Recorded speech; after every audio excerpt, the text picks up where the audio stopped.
கிறிஸ்துவுக்குள் பிரியமானவர்களே, இந்த நாளுக்கான தினசரி தியான வசனம் மத்தேயு எழுதின சுவிசேஷம் 5வது அதிகாரம் 35வது வசனம். மத்தேயு 5:35, Matthew 5:35. பூமியின் பேரிலும் சத்தியம் பண்ண வேண்டாம், அது அவருடைய பாதப்படி.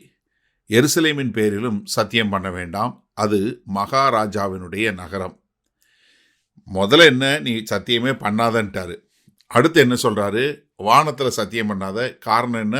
அது தேவனுடைய சிங்காசனம். நீ என்ன பண்ணாத? பூமியின் பேரில் சத்தியம் பண்ணாத. காரணம் என்ன? அது அவருடைய பாதப்படி. அதாவது வானத்துக்கும் பூமிக்கும் தேவனாய் இருக்கிறாரு. அவருடைய சிங்காசனம் பரலோகத்தில் இருக்கு. அவருடைய பாதப்படி என்று சொல்லக்கூடியதா பூமி.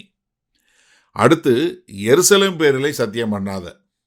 ஏன்னா அது யாருடைய நகரம்? தேவனுடைய நகரம். இது தேவனுடைய நகரங்கிறத நம்ம 48வது சங்கீதம் 2வது வசனத்தில் பார்க்கிறோம். வட திசையில் உள்ள சீயோன் பர்வதம் வடிப்பமான ஸ்தானமும் சர்வபூமியில் மகிழ்ச்சியுமாய் இருக்கிறது, அதுவே மகாராஜாவின் நகரம். யாரு? தேவனுடைய நகரம் என்று சொல்லக்கூடியதாக. அப்போ என்ன, நீ என்ன பண்ணாத? வானத்தின் பேர்லையும் பண்ணாத, பூமியின் பேர்லையும் பண்ணாத, எருசலேம் பேர்லையும் பண்ணாத. நீ என்ன பண்ணாத? நீ சத்தியம் பண்ணாத. மத்தேயு 5வது அதிகாரத்தில் ஆரம்பிக்கும் போது என்ன சொல்கிறாரு? 19வது வசனத்தில், ஆகையால் இந்த கற்பனைகள் எல்லாவற்றிலும் சிறிதான ஒன்றை ஆகிலும் மீறி அவ்விதமாய் மனுஷருக்கு போதிக்கிறவன் பரலோக ராஜ்யத்தில் எல்லாரிலும் சிறியவன் எண்ணப்படுவான், இவளை கை கொண்டு போதிக்கிறவன் பரலோக ராஜ்யத்தில் பெரியவன் என்று எண்ணப்படுவான். அப்போ என்ன, இப்படி கற்பனைகளை மாற்றி திரித்து அவர்கள் போதித்து கொண்டு இருக்கிறாங்க. ஆண்டவர் சொல்கிறாரு, நீ சத்தியம் பண்ணாத. ஏன்னா பூமியின் பேரில் சத்தியம் பண்ணாத. ஏன்னா நமக்கு சொல்லி கொடுத்த ஜபம் என்ன? பரமண்டல ஜபம் என்ன சொன்னார்? பரலோகத்திலே உம்முடைய சித்தம் நிறைவேறுவது போல பூமியிலும் நிறைவேறுவதாக. அதான மத்தேயு 6வது அதிகாரத்தில் 10வது வசனத்தில் பார்க்கிறோம். அப்போ என்ன, வானத்துக்கும் பூமிக்கும் சொந்தமானவர் என்ன?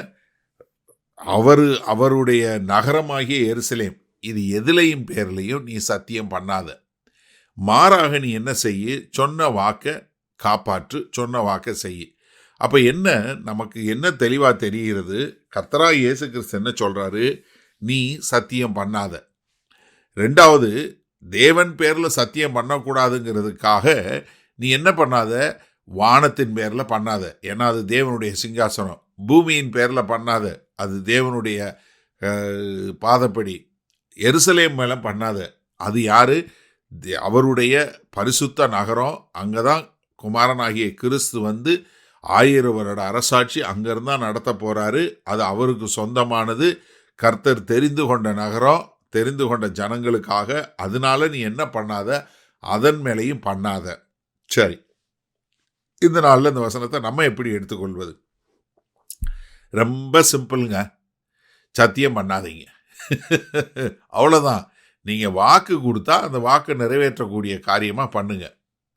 இப்போ நிறைய அரசியல்வாதிகளை நீங்கள் பார்த்துருப்பீங்க. அது எந்த நாடாக இருந்தாலும் சரி, அது இந்தியாவாக இருந்தாலும் சரி, இல்லை நாங்கள் வசிக்கிற இங்கிலாந்தாக இருக்கட்டும், இல்லை அமெரிக்காவாக இருக்கட்டும், இந்த அரசியல்வாதிகளுடைய ஒரே மூலதனம் தெரியுமா? மக்களுடைய மறதி தான். இப்போ நீங்கள் பார்த்தீங்கன்னா, இந்தியாவில் ஒருத்தர் பிரதம மந்திரியாக வந்தார். அவர் என்ன சொன்னார்? நான் இந்தியாவிலேருந்து ஃபாரினுக்கு போன எல்லா கள்ள பணம், கருப்பு பணம் எல்லாவற்றையும் சுவிஸ் வங்கியிலேருந்து கொண்டு இந்தியாவுக்கு கொண்டு வந்துடுவேன். அப்படி நான் செய்யலைன்னா என்னைய நீங்கள் எரிச்சு கொளுத்திடுங்க அப்படின்னாரு. ஆனால் என்ன ஆச்சு? அவரோட ஆட்சியில் தான் கருப்பு பணத்தினுடைய வெளியே போகிற சுவிஸ் பேங்க் போகிற கருப்பு பணத்தினுடைய எண்ணிக்கை இன்னும் அதிகமாச்சு. இங்கே அதே மாதிரி இங்கிலாந்தில் ஒரு பிரதம மந்திரி வந்தார். வர்றதுக்கு முன்னாடி என்ன சொன்னார்? நான் வரியை குறைப்பேன்னாரு. ஆனால் அவர் என்ன பண்ணார்? வரியை ஏற்றினார். அமெரிக்காவில் சொல்லவே வேணாம். அவங்க கொடுக்குற வாக்குக்கும் அவங்க செய்கிற காரியத்துக்கும் சம்பந்தமே கிடையாது. அப்போ அது நீங்கள் பின்தங்கிய நாடாக இருந்தாலும் சரி, வளர்ந்த நாடாக இருந்தாலும் சரி, இல்லை ஆப்பிரிக்கா தேசமாக இருந்தாலும் சரி, உலகம் முழுவதும் அரசியல்வாதிகள் என்னத்துக்கு கொடுத்துருக்காங்க? அவங்கள பார்த்தாலே என்ன, வண்டியாக பொய் சொல்லுவாங்க. அவங்க சொல்கிறது பூரா பொய் அப்படின்னு சொல்லக்கூடியதான். இப்போ சில கிறிஸ்தவர்களும் இதே மாதிரி தான் இருக்கிறாங்க. I'm so sorry to say, எனக்கு சொல்கிறதுக்கு வருத்தம் தான். ஏன்னா இப்போ நீங்கள் பாருங்களேன், நான் சொன்ன உடனே உங்களுக்கே தெரியும், உங்கள் சபையில் இல்லை உங்களுக்கு தெரிஞ்ச நண்பர்களில் கிறிஸ்தவன் சொல்கிறவர், சபைக்கு வர்றவர், பொய் சொல்கிறவர் உங்களுக்கு தெரியுமா? நிச்சயமாக தெரியும். அவர் பொய் தான் சொல்கிறாருன்னு உங்களுக்கு தெரியல, தெரியும். ஆனாலும் அவர் சொல்லுவார். எப்படி? அப்படி ஆயிட்டாங்க. எனக்கு அருமையானவர்களே, நீங்கள் கிறிஸ்தவனாக இருந்தால் பொய் பேசாதீங்க. அப்போ அரசியல்வாதிக்கும் கிறிஸ்தவனுக்கும் ஒரு வித்தியாசம் காட்ட வேண்டாமா? வல்லபிதாவே, இந்த அருமையான நல்ல நாளுக்காய் நன்றி. இந்த செய்தியை கேட்டுக்கொண்டு இருக்கிற ஒவ்வொருவரும், ஆமாண்டவரே, எந்த ஒரு பொய்யான வாக்குறுதியோ எந்த ஒரு பொய்யான ஆணையோ இடாதபடி எப்பொழுதும் சொன்னபடி செய்கிறவர்களாய், ஒரு உண்மையானவர்களாய் வாழ எங்கள் தேவன் கிருபை பாராட்டுங்க. உம்முடைய நாமம் தூசிக்கப்படாதபடி வாழக்கூடிய ஒரு கிருபையில் வழிநடத்துங்க. இயேசு கிறிஸ்துவின் மூலம் பிதாவே, ஆமேன். கர்த்தர் உங்களை ஆசீர்வதிப்பாராக. நாம் இன்று மாலை மண்ணால் சந்திப்போம்.